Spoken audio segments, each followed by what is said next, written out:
The most ancient and most sacred prayer of the, I will say Hindus, for lack of a better term, is the Gayatri mantra.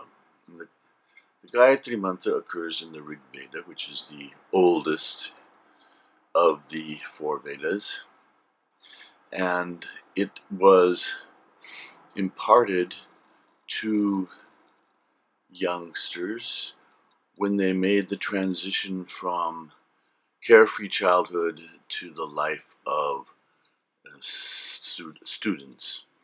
And the purpose of the mantra is to awaken the this faculty of spiritual insight, which is a dimension beyond ordinary understanding. In other words, you can read and understand scriptures at some kind of intellectual, emotional level, but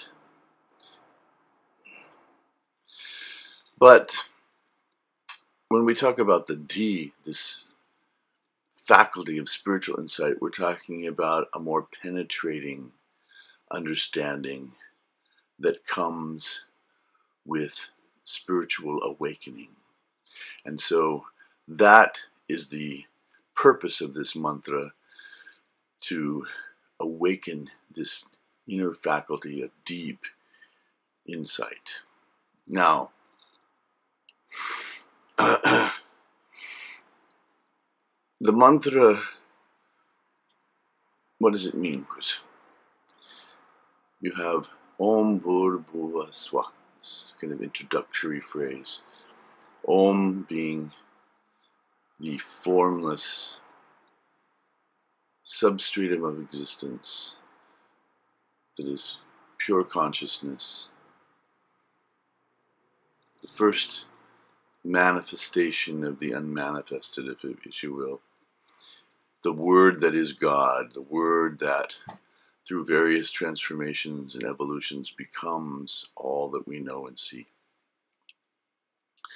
Bhur is the plane of the physical world. Bhuvaha is antariksha, the space, and swaha is heaven. So it says Om as that pervades all of the world and space and heaven.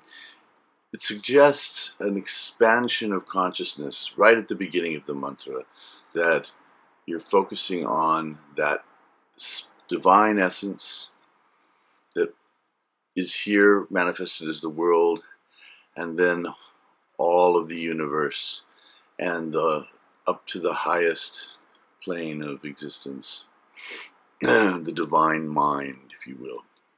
Okay? Then the rest of the mantra suggests, let us meditate on the supreme effulgence of that shining one who awakens and gives life to the whole world. May that one awaken and stimulate our spiritual insight. Now, this mantra you'll find translated variously, and what I've done is unpacked some of the words to try to express its full meaning. But Tat Savitu Varenyam, the supreme, Tat Savitu Varenyam Bhargo. Bhargo is effulgence. Savitu is a possessive form of Savitri. Savitri is not the sun exactly, it's a deity within the sun. And for our purposes, for meditational purposes, it's not that important. But the sun represents the light of consciousness, that which awakens us, that makes us awake, aware beings, and through the action of the revealing nature of consciousness, reveals and in a real sense creates the world around us. So in meditating on the sun, traditionally yogis would make a lattice like this and peek at the sun through their fingers. And if you try that, obviously don't overdo it. We all learn not to look at the sun as children. Just a glimpse of that intense light gives the impression of filling yourself with that light. And that's exactly the sense you want to get, that there's this center, this intense, concentrated center of awareness that pervades everything, pervades your whole being. And along with the repetition of the mantra, when the mantra is supposed to be repeated in multiples of 12, so at least 12 times, 24, 48, however many times you say it, it should be within multiples of 12, as I learned from my Indian father, who imparted the Gayatri mantra to me in a ceremony called Upanayana, or the Sacred Thread ceremony, when I was living in India. So, who can use the Gayatri? Well, theoretically, only Brahmins. Originally, the three upper castes were given the Gayatri, that they were all called Dvija, or twice born, because they went through this second birth where they were initiated with this mantra. But for most of the history that we know of, only the highest or Brahmin or priest caste was even allowed to repeat it or hear it even. It was secret. It's not like now where everything is published and anybody can look on the internet and look up something and learn a mantra. No, the only way to learn it was from your father or someone acting as your father. And it was passed down then from father to son for generations. Now, could women use it? Originally, yes, but that too fell by the wayside and ultimately became only Brahmin men who were imparted with the Gayatri mantra. None of that's relevant to us as Westerners because we don't observe caste and so on.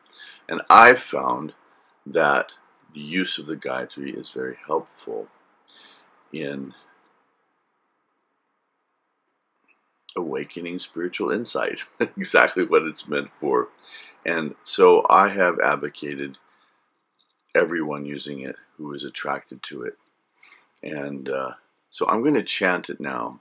I'm only going to chant it one time just for the sake of brevity, but understand it ought to be chanted 12 times at a minimum. Om Bhurabhuva Swah Tatsaviturvarenyam Bhargo Devasya Dhimahi Dhiyo Yo Nah Prachodayat. Okay, so there's a certain rhythm to it, and a tune, if you will. This tune is a Vedic method of chanting that consists of 3 tones, a middle tone, a high tone, and a low tone. So this ups and downs are indicated within the text with little marks, and a mark above the line, a little vertical mark above the line indicates a high tone. If there's no mark, it's the middle tone, and then a little horizontal mark below the syllable indicates the low tone. So when to use the Gayatri? Sunrise, noon, sunset, even midnight, those are all good times. Theoretically, it should be done when the sun is shining so that you can actually meditate on the sun while you're doing it. But you can always visualize the sun within the center of your being.